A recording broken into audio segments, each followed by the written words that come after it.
এই মেয়ে, কি করছো? মন্দিরে প্রবেশ করো না। দেখছো না তুমি এখন অশুদ্ধ? এই অবস্থায় মন্দিরে প্রবেশ করতে নেই। আমাকে একটু জল দেবেন? খুব কষ্ট হচ্ছে, পেটে যন্ত্রণা করছে। অন্য কোথাও গিয়ে জল চেয়ে নাও, মন্দিরে প্রবেশ করো না। তোমার শরীর এখন শুদ্ধ নয়, অপবিত্র। এসব কি বলছে?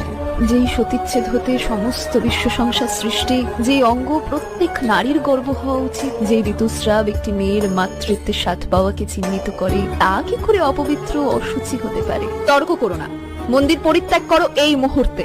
তাহলে তো এই মন্দিরে যেই দেবী মায়ের প্রতিষ্ঠান, তিনিও অপবিত্র। সেই মায়েরও তো ঋতুস্রাব হয়, তিনিও কি তার নিজের মন্দির ত্যাগ করবেন? এসব কি বলছো তুমি? বিশ্বাস না হলে আপনি নিজে গিয়ে দেখুন।